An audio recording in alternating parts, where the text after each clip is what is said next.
evening, ladies and gentlemen. Another day, another show by BW Hotelier.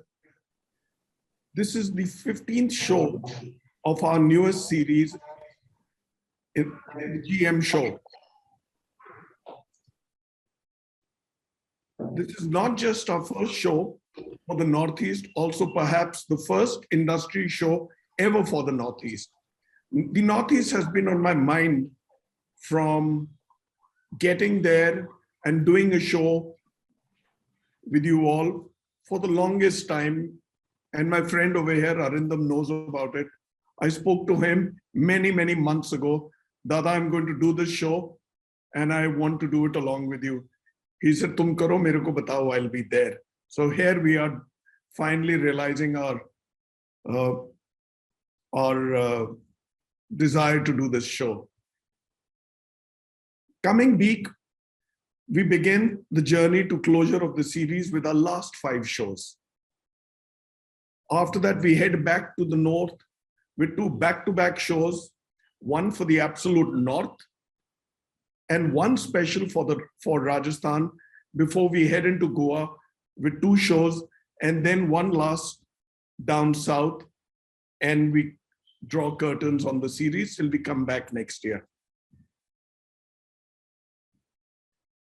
Do please note,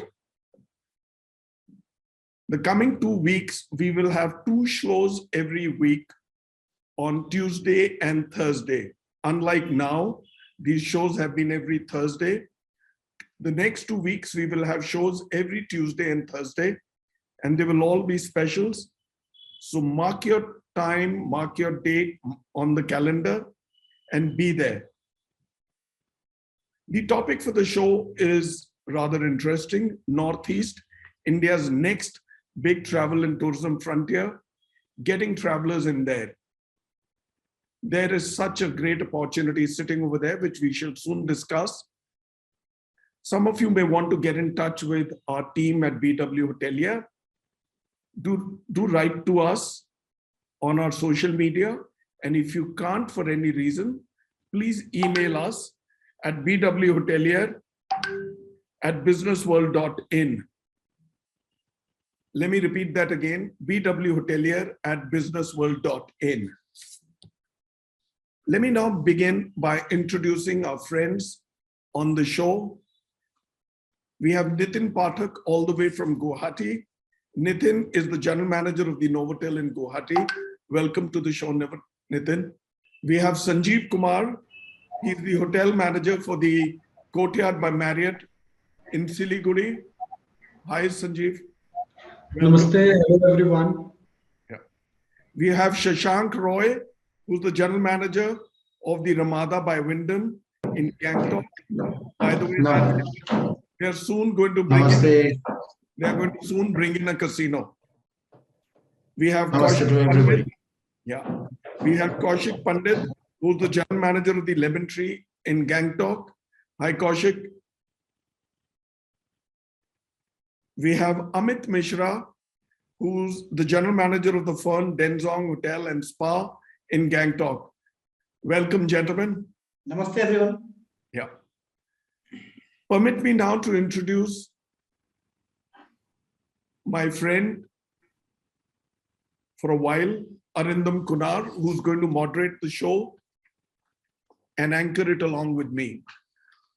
Arindam is responsible for the optimal operational performance and compelling guest experiences, people and process development, and ownership engagement for Fortune Park Hotels. His career spans over 30 years with organizations like Choice Hotels, Hyatt, Taj Hotels, and IHG. Awarded as the General Manager of the year 2014 for Crown Plaza brands across Asia, Middle East, and Africa, Arindam specialized in rooms division, after which he honed his skills in revenue and marketing. He's held multiple leadership roles in the capacity of general manager and area general manager, and also sharpened his asset management skills with brief roles at DLF and MR Entertainment in Dubai. Welcome to the show, Arindam. I shall now hand over the show to Arindam to take ahead. He will begin with a brief introduction of the show and then introduce all the speakers. Over to you, sir. Thank you, Bhuvanesh. First of all, it's a dream come true for both of us. As you rightly said, it's been a while that we have discussed the contours of a program based on Northeast. And I'm very happy to see it getting fructified today. It's actually also very happy to see some very bright young general managers today on the panel. We've had some very illustrious shows in the past, but this one is very unique, not only because we are presenting Northeast, but also I believe the future of hospitality with some really young dynamic GMs from well-represented brands. Let me sort of bring in the participants here. Nitin Pathak from Novotel, Guwahati, a passionate entrepreneur hotelier with a hands-on approach. Nitin has 2 decades of rich experience in luxury, upper upscale business and economy hotel operations with expertise in operations, strategic planning and fiscal leadership. He's also been associated with Accor Hotel since 2016 and has worked with prestigious brands such as the Taj Hotels and Citrus. Among his significant contributions are stabilizing and positioning the Novotel brand in Northeast as one of the aspirational brands. And in 2016, he piloted food and beverage brand initiatives for Ibis Network and Ibis Gurgaon in India. So get to have you, Nitin. Thank you very much, Mr. Kunar. Thank you for your kind words. Sanjeev is from our hotel in Courtyard by Marriott in Siliguri. With over 17 years, Sanjeev has enhanced his association in the hospitality industry into various F&B and operational roles before establishing his current tenure as the hotel manager with Courtyard by Marriott in Siliguri. Sanjeev has worked with different brands like ITC Hotels. In fact, he was in his last assignment associated with our company, Fortune Hotels, Best Western and Sayaji. He began his career in Sayaji in 2004 and has moved in with enthusiasm, fulfilling his passion for hospitality. So welcome, Sanjeev. Thank you, sir. Shashank from Ramada by Wyndham, Gangtok. Shashank holds a diploma from IIHL Calcutta and a BA in International Hospitality from Queen Margaret University, Edinburgh. And before joining Ramada, he was in 2018, he has worked across a range of prominent brands such as the Zone by the Park, Gurugram, Radisson Blu, Kaushambi, Lahari Resort, Hyderabad, HICC Novotel, Hyderabad, Marriott Aberdeen and Holiday Inn Edinburgh. So welcome again. Thank you very much for joining us. Thank you very much, sir. It's time to welcome Koushik. Koushik Pandit is the General Manager for Lemon Tree Gangtok. Koushik has completed his diploma from IIS Siliguri, West Bengal, and also holds a certification course in hygiene and safety from the Hotel Academy Days in Group Chennai. Previously, he has been the resort manager with Thomas Cook Limited, Gangtok, Mahindra Holidays and Resorts, and is currently serving as the general manager for Lemon Tree Gangtok. So welcome to the team, Koushik, and for the show today. Thank you, sir. And lastly, but not the least, Amit Mishra from the Fern Denzong Hotel and Spa, Gangtok. Amit brings over 16 years of experience in operations encompassing food and beverage operations in the hospitality industry. Previously, he has worked with the Orchid Hotel Pune, Sterling Resort Valley View Kodai, and his last assignment was with the Mahindra Holidays and Resorts at Baiguni in Sikkim. Thank you for joining us today, Amit. Thank you, sir. Now, let me just sort of start of where we are and what we do with a few words on the topic. Northeast, the next big frontier to conquer, getting the travelers there. It's not just a getaway from the East. It's a wonderful gift of God to India and Indians, be it the genial and capable people, their food, and most importantly, the mesmerizing locales and terrain. Be it rain and great weather, grace and hospitality, good food and cuisine, trained and capable manpower, and serious hospitality, travel and tourism opportunities. With a fast developing infrastructure, be it roads and rail network, or the penetration of the national and regional air networks such as Udan. And soon when India opens, the Look East International Railroad network into the poor southeastern neighbor countries, be it Myanmar, Bangladesh, and Thailand. We shall have both inbound and outbound travel opportunities for leisure as well as for commerce. Then truly would have the sun risen over our northeast and east. Point is, are we ready for the opportunities that should soon stare at us? Are we ready to take advantage and bring riches, and that is long overdue, to this business and to this region? That's what we are going to discuss as we speak today. Thank you, Arindam. This is a brilliant introduction. I think the best ambassadors for the Northeast are all our brethren who have moved from there and doing some wonderful jobs all over the country. They are such genial and pleasant resources who we learn from each day. Now it is time for India to discover the Northeast. All right. There's no point going all over the world when you haven't even discovered your own country. There is so much sitting over there, which we shall very rightly discuss. Let me start by bringing in the first question to you, Arindam. How do we, in all seriousness and in a focused manner, take the Northeast hospitality, travel, and tourism message to our fellow Indians? Now, there are three parts to my question, right? If you somehow missed them, just ask me. Where and why are we lagging despite having it all over there? Is it a case of typical bureaucratic apathy, or as we call babudam, where there is no continuity of the purpose and job on hand between babus who go and the ones who come?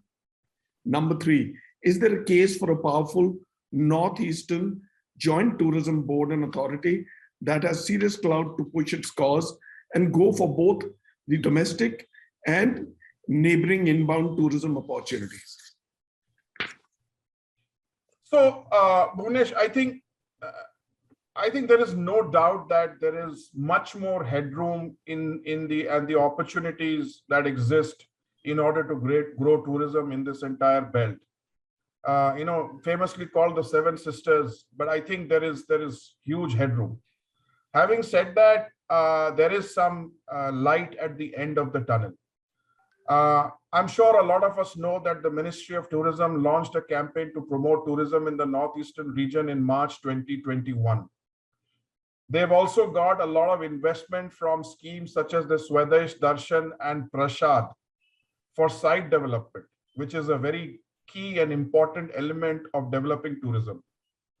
The Ministry of Tourism also formed a committee of stakeholders which is active in the Northeast region to focus on promotion of Northeast, essentially to identify destinations, develop itineraries around them, identifying the places where events can be organized to create awareness.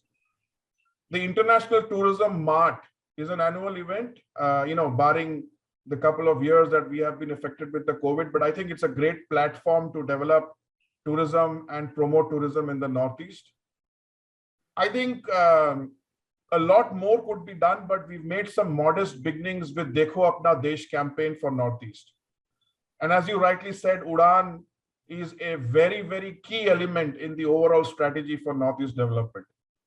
Then there is also a Northeast Council. I think they can play a much, much bigger role if they were to understand and appreciate that how tourism plays a role in grassroots development and sustainability of communities. And I think there is great news with the formation of the Ministry of Development of Northeastern region, which of course is covering many, many aspects of growth and development. But clearly one of the ways forward for this ministry is to develop tourism campaigns, tourism infrastructure, tourism communities, and not only will it add a lot to tourism, but it will actually add livelihood to the local people. So to answer your question, I would think that the biggest impediment for Northeast is infrastructure. Unlike any other place where you could take a flight, and get into your hotel in, let's say, 20 minutes, 30 minutes, 40 minutes, here you have destinations where you may take a long time to reach. So the more airports you have, the more people can travel. The more better road transport you have, the more people can travel. And I don't need to tell you, it's all over the place today as to how the Northeast is developing the road infrastructure between the state, the National Highway Authority, and the Border Road Organization. So I think there is some good progress being made over there. You know, international brands have started to come into this region. Not that the international brands and the famous domestic brands like ITC going there are the only way to improve, but it adds value in terms of a destination when there are more than one or two brands that enter into a destination. The other way forward, I think, is to differentiate, you know, sustainable ecotourism, adventure tourism. You can't be everything for everybody in Northeast because simply it's not for everybody. True. I think we also need to understand that the local involvement will benefit sustainable livelihood. And I always talk about Kerala as a model of making sure that everybody in the value chain is making sustainable living, because tourism is so important to their community and to their infrastructure and economy. And unfortunately, the insurgency in the past has hampered this destination. But I think going forward, there is again a ray of light, and I think that should also help recover this region from the challenges that some of these areas have faced due to insurgency. And yes, there is absolutely an important need for coordinated efforts by the state, because people are not going to Mizoram or Assam or Arunachal. They're going to the Northeast and they look at that as a destination. So the more circuits that can be developed by a coordinated effort of all the states will probably benefit all the states together and the people who live there. So I hope I've answered your question in a brief manner, but there is definitely a lot of headroom for us to grow this area. I think that's an excellent response. Having said that, I don't know how many of you have heard of the new cargo transportation over the Brahmaputra, the Ganga Brahmaputra, through Bangladesh, between Assam and Bengal, right? So that has started, and they've started carrying wheat upstream and getting back other produce. So that is coming through Bangladesh, and that has just started on the 7th. And you have large vessels which are traversing the river. So I think that's a good beginning. And soon, for all you know, we may have Indians who will sail through Bengal and head to Assam on the route.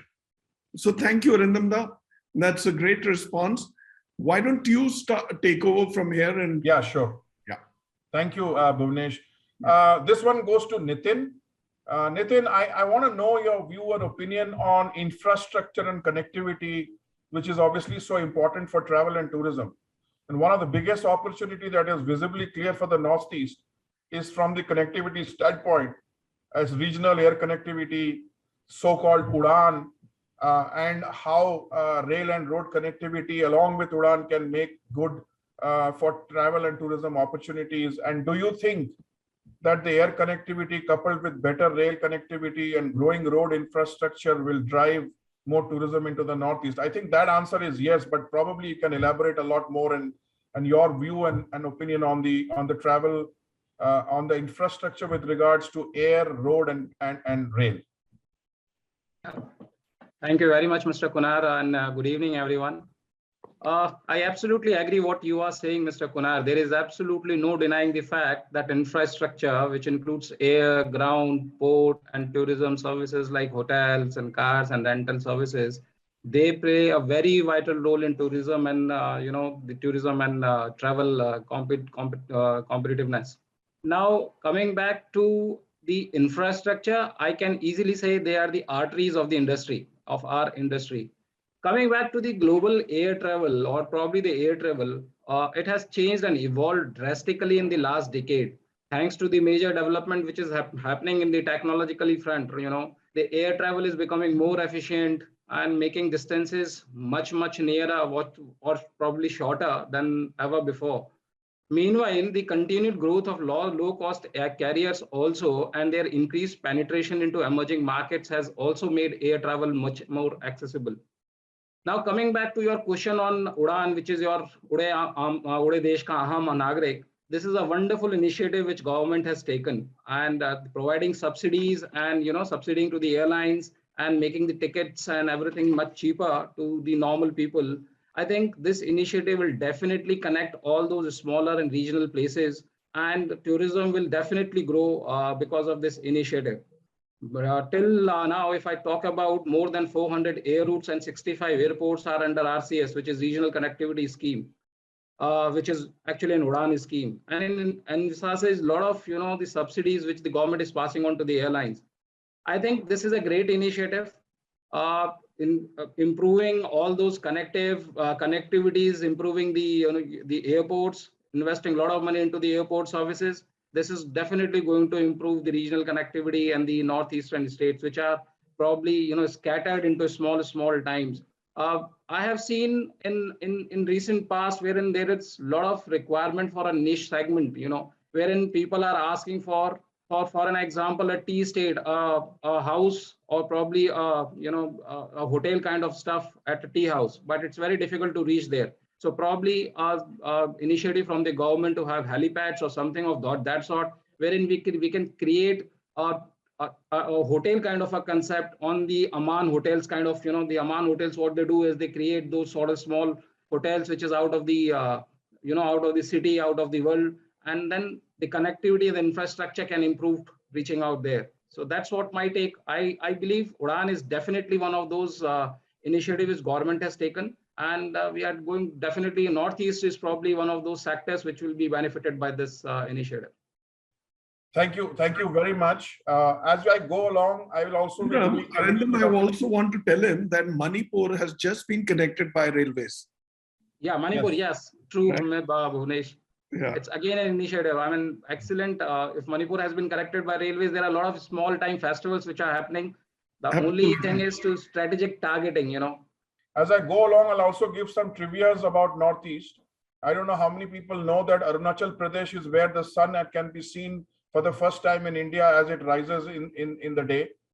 And Assam had the largest and smallest river islands in the world. So I'm not sure how many of you know that.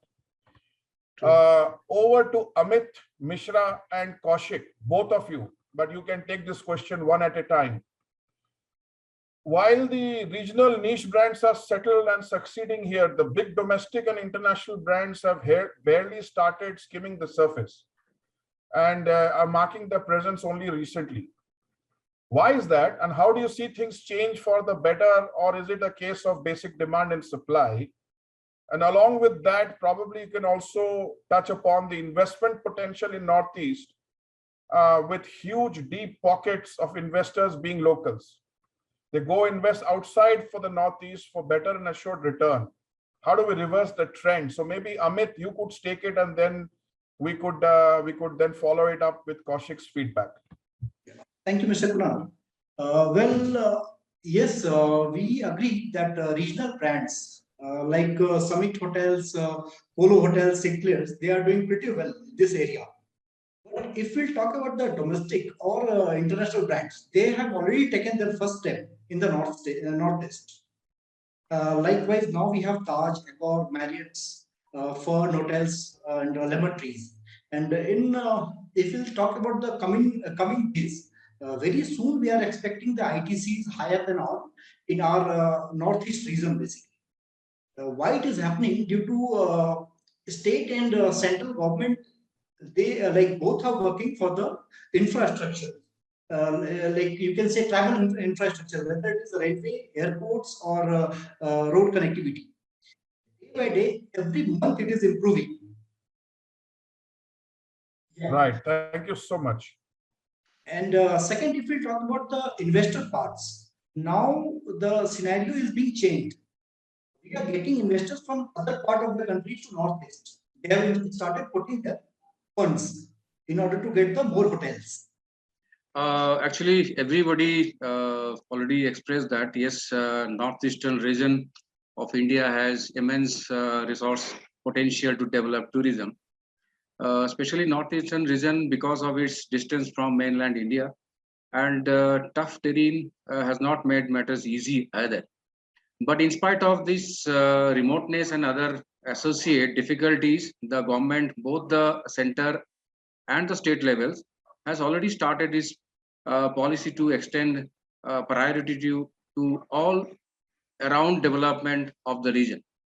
All these developments well for Northeast India tourism industry. Central government announced a 1200 CR package to develop infrastructure and encourage all the investors to invest in this region. And government will allow 30% subsidy to the investor.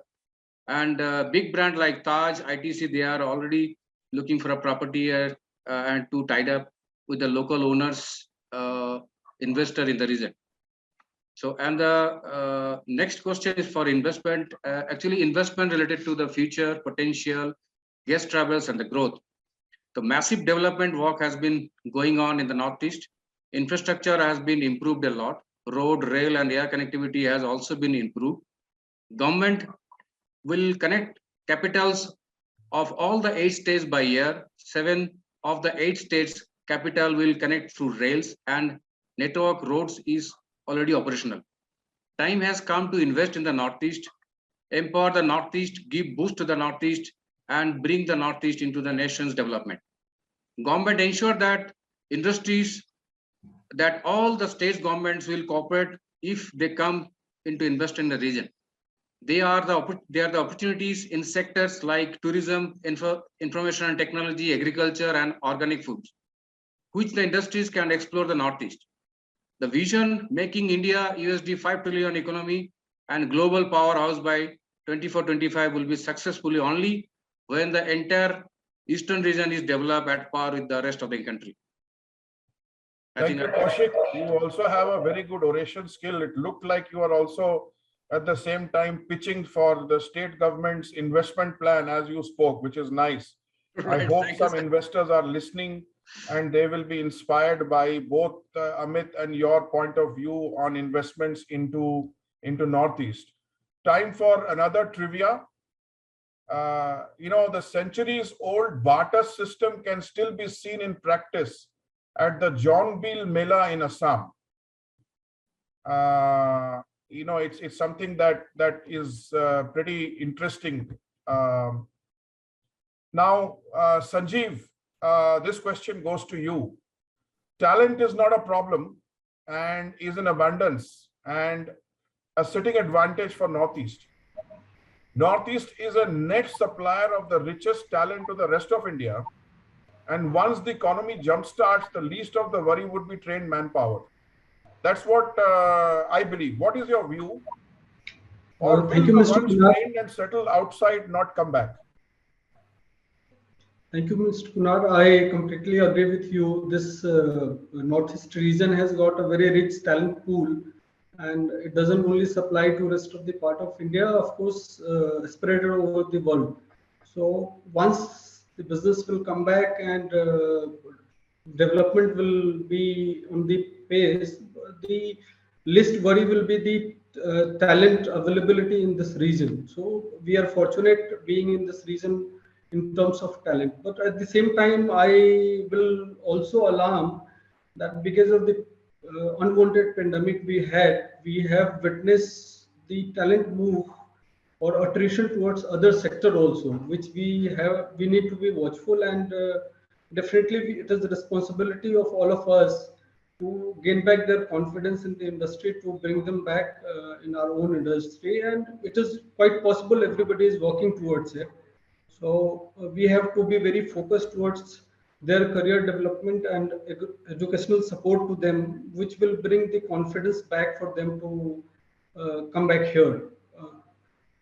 Also, at the same time, the new generation talent has to be engaged well in the industry, which will keep the talent pool as strong as it always been in past. So that is my view here on the talent availability. Thank you very much. Much appreciate. I now want to move on to my trivia. And the world's largest weaving village is in Assam. How many of you knew that? And I also want to tell you that the golden or the Muga silk is not produced anywhere else in the world other than Assam. So, it helps when Bhuvanesh gives such tasks to me, that not only am I in the august company of great general managers and Bhuvanesh, but I also get to learn a little bit about the Northeast and my country as well. And my next question goes to Shashank. There are 2 or 3 locations in India which have opened the gates for casino tourism within the legal framework. One, of course, is Goa, and the other is Sikkim. What are the opportunities and traction that casino tourism provides to Gangtok with eye on hospitality and the industry in general? Thank you, Mr. Kunar. The question you have asked is about the casinos. I myself, in a couple of months' time, will be opening a casino in my hotel itself. My hotel would be consisting of a casino. There's a lot of opportunity which gives to our hospitality industry, because once there is a casino, it gives a lot of opportunity, not for my hotel, but all the hotels in the Gangtok or in Sikkim, because there is a lots of group who is traveling from not only from our country, from abroad also, for the casino and the themes, because the casino business altogether has been growing very prominently. As it's very rightly said that the world is a book, and if at all a person who doesn't travel can read only a page of that book. So if at all people who is traveling, they are coming out of their comfort zone, and traveling and casino that goes hands in hand, as because it's take you out of your comfort zone. And for the people who are coming, and basically from West Bengal, Hyderabad, and Delhi, are the main feeder market for these casinos. So that it gives ample amount of opportunity for the hospitality sector. So anybody else wants to pitch in on this aspect of casino and how it will impact positively in the tourism business? Maybe Amit or Koushik, one of you can take this question. So it's definitely the tourism will, or the guest flow will be increased on this region. Once that, because there is the only 2 options in the country. One is Goa and another one is Sikkim, and there is a lot of package and a lot of interactive session, or they actually done the package through the airlines, and all the flow is coming up to the Sikkim, and it's actually not only that the tourist flow will increase, you can express that entire the region also, sir. Yeah, and I also feel that it's not just Gangtok that people are going to go to. It's going to have a spillover impact into the rest of the itineraries that people could do, because they're going to Gangtok and then move over to Kalimpong and Darjeeling, and on the other side of the hills as well. So I feel that there is probably potential, and I know we operate 2 hotels in Goa, and I know the impact it has on our hotels as far as casinos are concerned, on both occupancy and average rates. If I was to say over here, not long ago, Nepalese tourism got kick-started by the casino at the Salties, right? Yes. So Indians would carry no clothes, but cash loads of, bag loads of cash, right? So what such tourism, responsible gambling tourism, organized, right, is workable, but as per the law of the land. Having said that, before you shoot your next trivia and put us in a spot, I also remember there are 2 or 3 parts of the Northeast which are known for their striking contribution, right? For instance, I learned the world's cleanest village is also there, right? And also Cherrapunji is also the wettest. Yes. Right. So you may want to throw more light on that. And along because coming along with this is going to be my other question to you, Arindam. Mountaineering and trekking tourism. Well, they are a standalone and huge opportunity with so much potential to draw top dollar spending international mountaineers, as well as domestic enthusiasts for hospitality. Your views on how to grow this opportunity to a focused, well-oiled machine that delivers world-class service and experiences? So it's an interesting question that you ask, and I have personally been involved with two states which promote mountaineering and trekking largely. One, of course, is Himachal, and the other one is Uttarakhand. And I've always wondered, why do people talk about the established trekking routes or the mountaineering establishments along these two states, and not so much about Northeast, because ultimately the Himalayas, start from somewhere in Pakistan and go all the way over to Arunachal.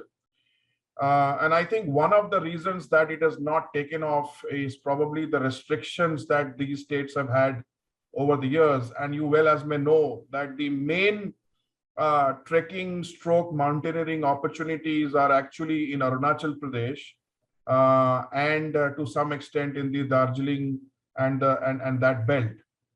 Having said that, the National Institute of Mountaineering and Allied Sport, short form of which is NIMAS, is located in a place called Dirang in West Kamang region of Arunachal Pradesh. And it was established in 2013 by the government of India. And it is known to be the first national institute authorized to conduct land, aero, and aqua courses, allowing citizens to learn the skills of adventure sports. Now, obviously, this institute is run by the Ministry of Defense, incidentally. So I feel that this institute can play a very, very, stellar role in promoting both mountaineering and trekking as part of their portfolio, along with a lot of other adventure sports. There is also the Assam Mountaineering Association, which is known for its name and fame.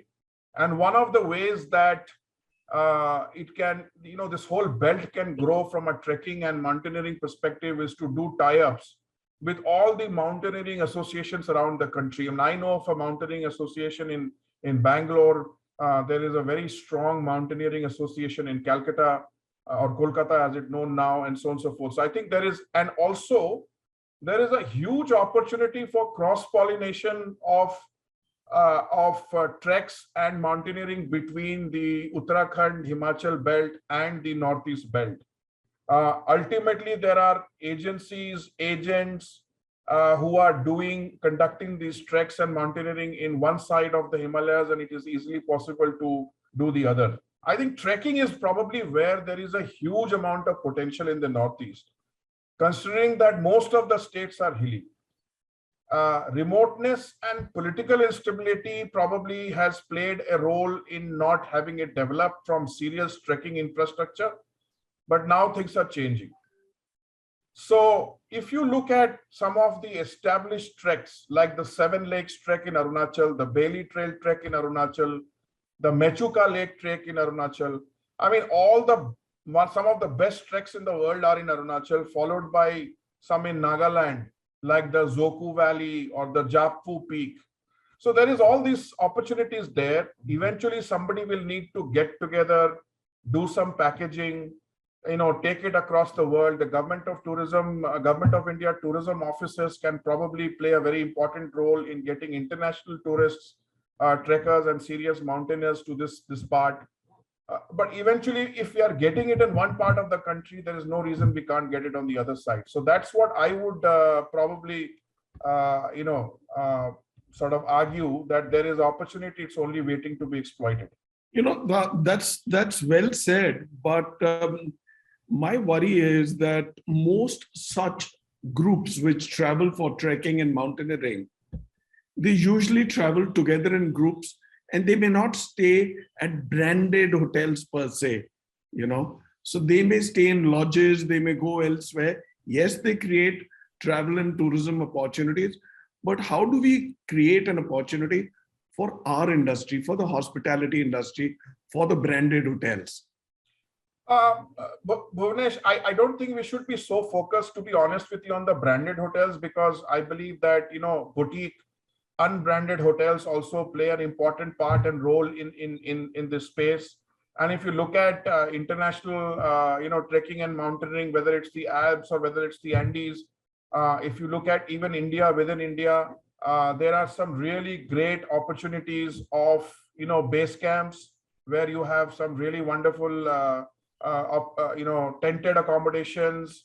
If you go to Ladakh, for example, Ladakh has got tented accommodation, which is selling at 30,000 rupees a night, sometimes even more. So those opportunities are existing. And I think it's about integrating the local community, the investor, and creating these unique value options for guests who are going to, traverse this journey, either of trekking or of mountaineering. I would say mountaineering is probably a little more tougher from a hotel perspective, but trekking definitely along the route, there could opportunities be on established, 12-month establishments versus also seasonal establishments which could be created along the way. A classic example is during the Char Dham, you find all these luxury tents coming up across all the Char Dham journey. So why is it not possible for something similar to come up in the trek routes in Northeast during the summer? So there are opportunities there.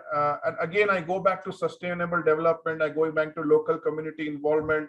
I guess all they're missing is people are coming there with money to invest and to bet on the growth. But they need to see that potential for the return on investment, which is probably where we are failing in terms of promoting it. So on the one side is the infrastructure to handle it once the guests come. On the other side, it's about making sure that once I put up the infrastructure, my money will not go waste, and generating those promotional materials, that marketing messaging, that communication that goes to domestic and international travelers, that here is another opportunity, here is another option for you to come and do trekking and mountaineering.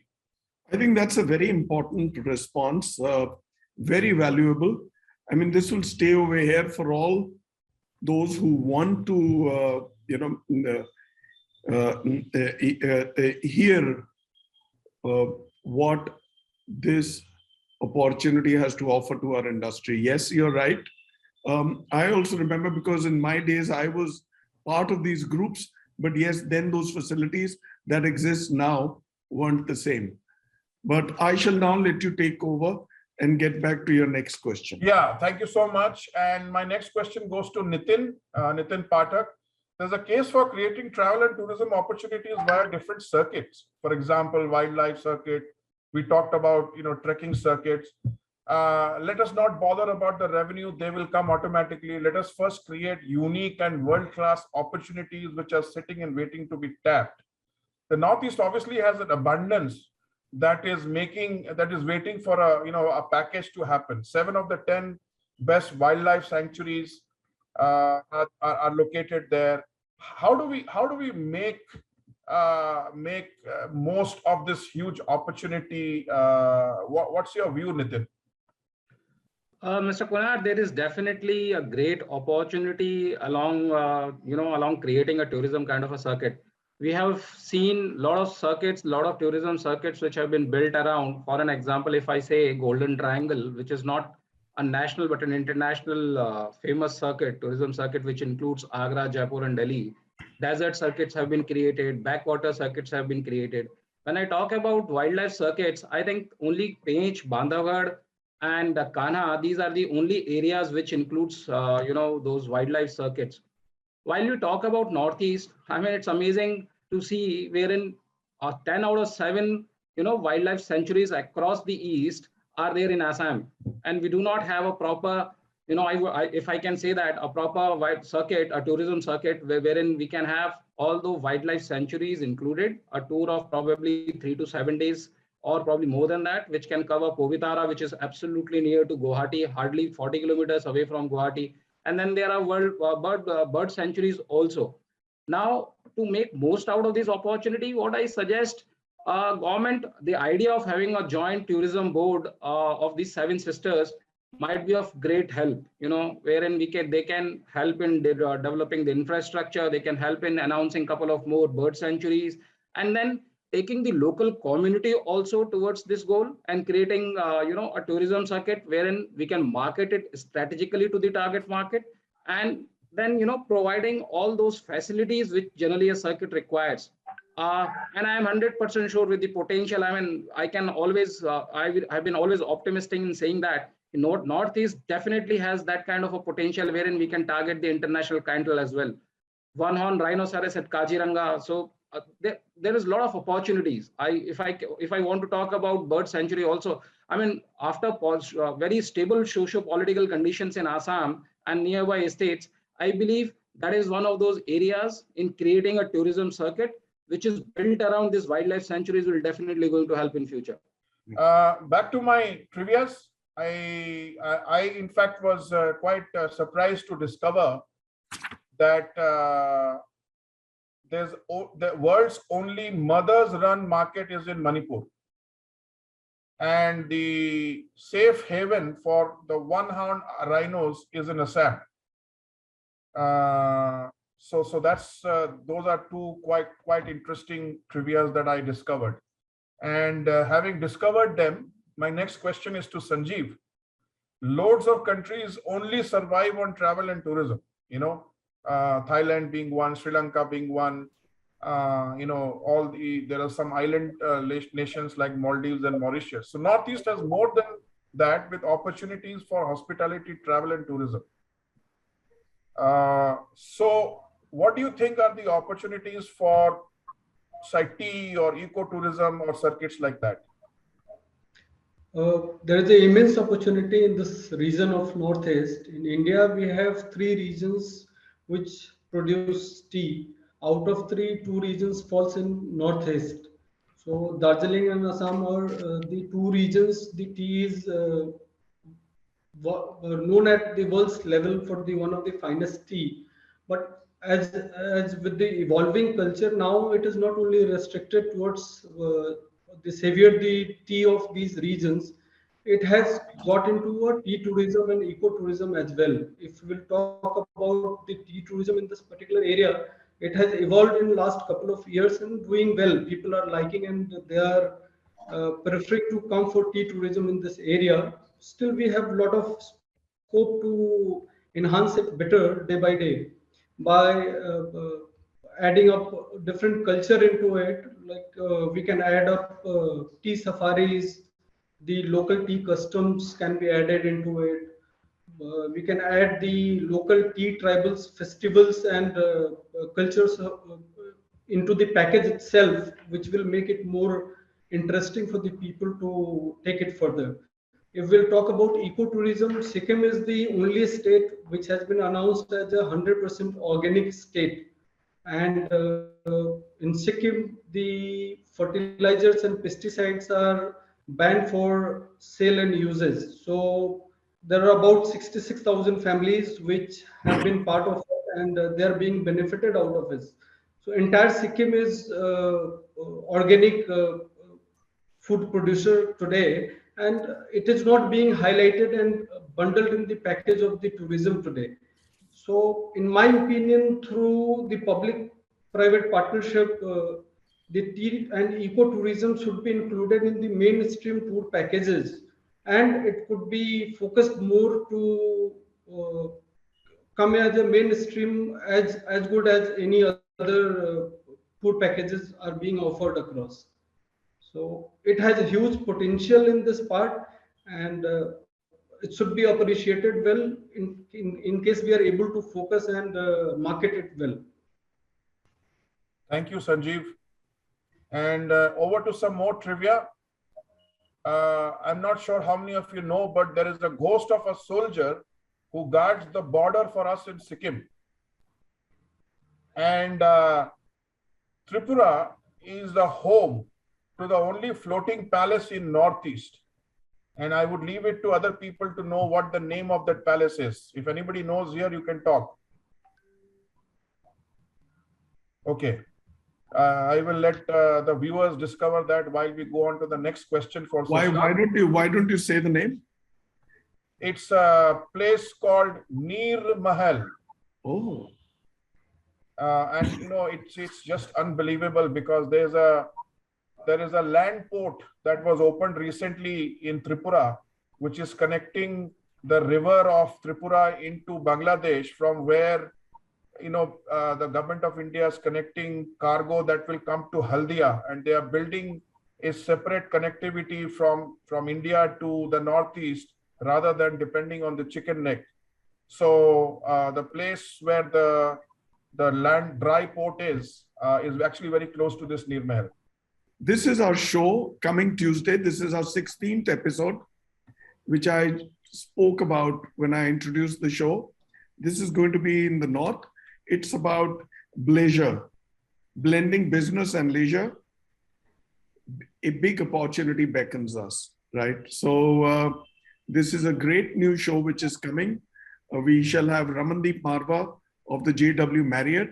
We shall have Utsa Majumdar, Hyatt Regency Dharamshala, Jitendra Pal Singh from the Radisson Amritsar. He's also the cluster general manager for the north and the general manager for the Radisson there. Anup Pandey from the JW Marriott in Mussoorie. Chandrasekhar Joshi, as we call him, CJ, from the Leela Palace in Jaipur. And Shuvendu Banerjee from the Crown Plaza today, New Delhi, which is in Okhla. So be there Tuesday this time. And then, of course, Thursday is there for our 16th episode. Back to you, sir.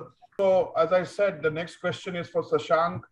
I'm not sure if you are a spiritual person yourself, but it seems to me that there is a goodness opportunity, that there is much, not just the Kamakhya and Guwahati, steeped in culture and history. There is a potential to create circuits in the Northeast, to create a pull given its rich diversity, landscape, and plethora of offerings, including the Buddhist circuit. So opportunities for travel and tourism are immense if one has to go by what is on the table to grab. Let us begin with your suggestion to do our best with spiritual tourism. How would you do it? Sir, spiritual tourism in Northeast, people has been, people has been using it, but it has been, what I say, it's neglected. Because people, they come here for the scenic beauty and everything, but the spirituality, what in northern India and southern India people go for, is not yet they have came across. So if you rightly said, it's not only about the Kamakhya, but many other temples, even there are few temples which are almost 5,000 years back. And it's in, many of them are in Assam and Arunachal Pradesh and Meghalaya, and a few of them are in Sikkim as well. So it's not only the Hinduism, but also the Buddhist and different religion. If people go for the spirituality, they find it for all the religions. And as it is that spirituality is nothing to concern with any particular religion. It's for the spirituality, it can be of any religion, they can travel along. So like if you see the data back for the Kumbh and different festival which are going on, which goes on in different parts of the country in northern India. So such type of festivals can be arranged that can enormously benefit our tourism and the hospitality sector. Thank you very much. I really appreciate that. As I said, are you a spiritual person yourself, Shashank? A bit of that. A bit of that. Great. Also, I'm not sure how many of you know, the population of all of northeastern states is close to the population of Odisha. And almost 70% of Northeast India's terrain are covered by the hills. So essentially, there is a huge amount of landmass, beautiful forests and hills, and very little population, which means it's still got that virginity that people are looking forward, especially after COVID period, to go and explore an area where they can be at peace with themselves. Which brings me to my next question for Amit Mishra. And the question is on education and medicine. no longer will there be a case for our folks to go to other parts of India to study today. There is a reverse flow where Northeast is sought after destination for specialty education. For example, IIT, IIMs, AIMS, they've all anchored there to offer the very best. Now, obviously, from a government's perspective, it is to invest in the place for the locals. But is there a plan in place? What's your view? And how do we make the most of it? Yes, sir. Apart from the hospitality sector, these two sectors, that medicine and that education, it is going parallelly. If you'll see even in coming days, shortly we'll have the IIT in the Sikkim, in the Gangtok. And apart from that, if you'll see the medicine sector, that pharma companies, they are also growing like anything. Reason behind that policies are very, it is policies that it has been made by the government. It is very favorable, whether it is a taxation or it is a tenure period. So that impact will be that overall economy will boost up. Okay. And Koushik, Yes, sir. what would you say is the ideal destination for experiential travel, which is seeing a boom over the last 2 years? And how do you see the potential of this segment? How do you plan to realize the maximum potential from this segment?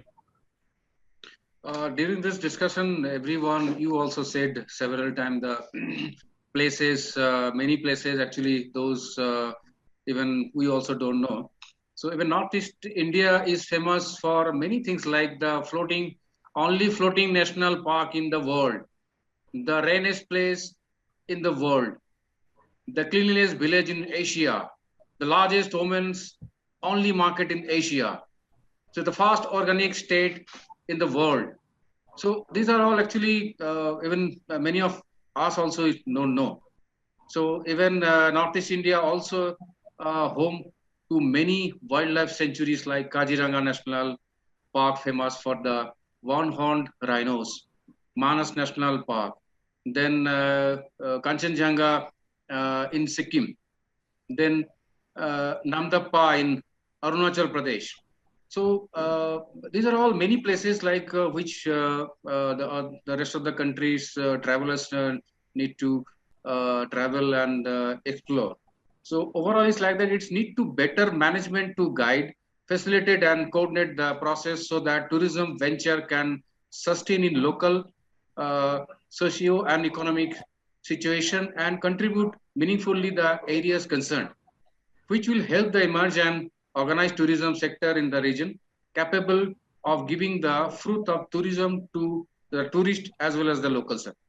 Thank you for that. And I'm not sure about this, but I have heard that Nagaland has what may be described as the last surviving headhunter tribe. I'm sure they don't headhunt heads anymore, but it's quite intriguing to hear that Nagaland had a headhunter tribe.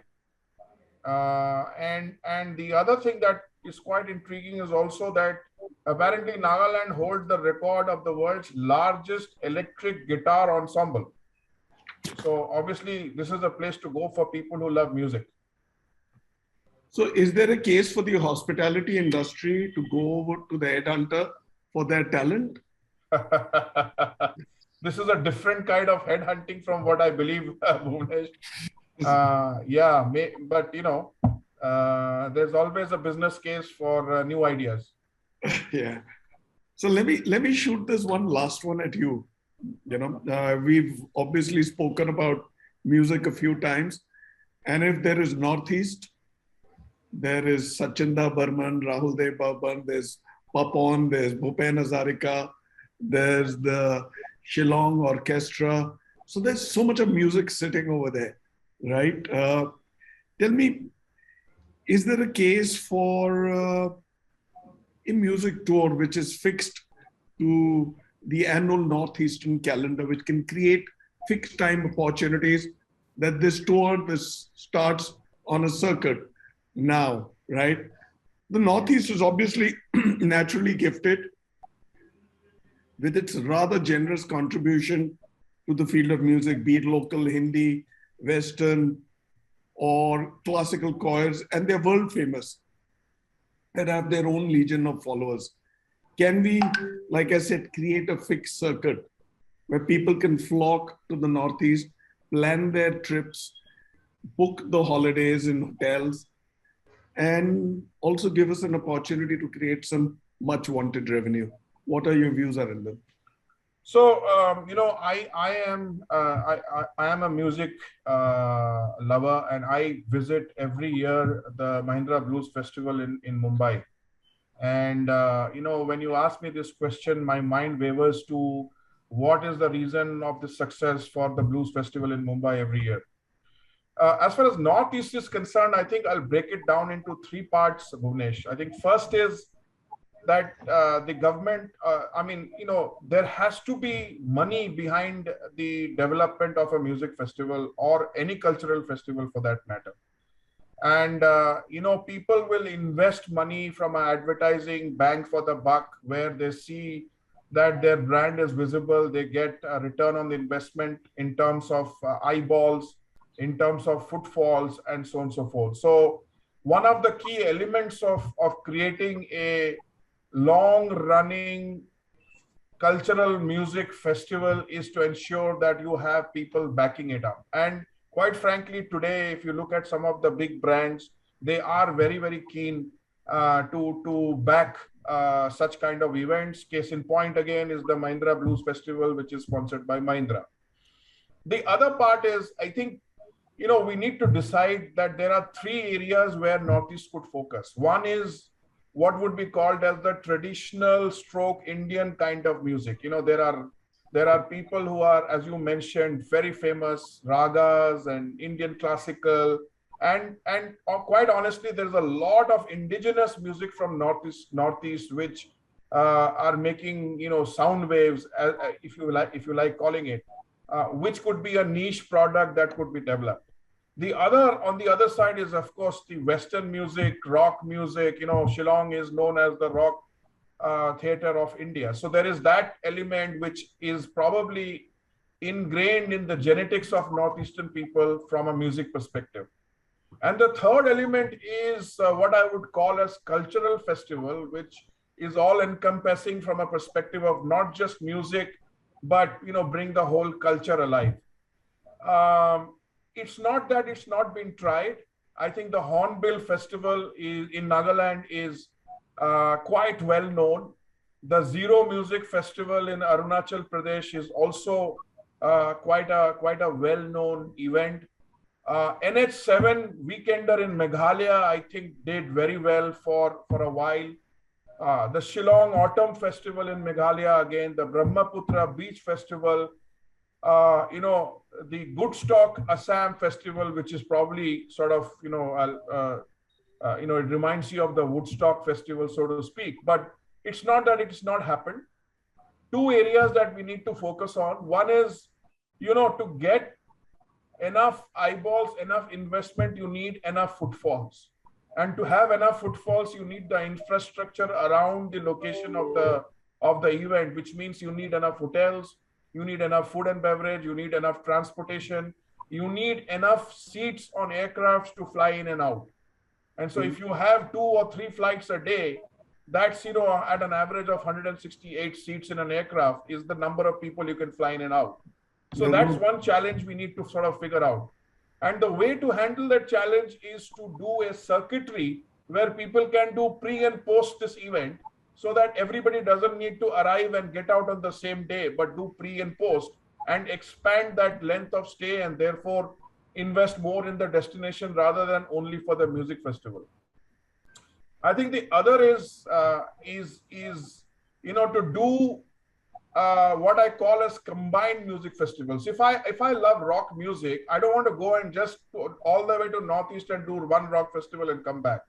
So if the organizers could do back-to-backs, then probably it's a 1-week trip for me where I'm actually discovering 2 or 3 destinations and discovering 2 or 3 different kinds of music. So that's probably what I would sort of, at a helicopter view, break it down into Indian stroke traditional music, Western music, and cultural music as themes, and then also make it easier for people to expand their length of stay and their experiences, so that the music festival is important, but there is pre and post which make it worthwhile for me to travel.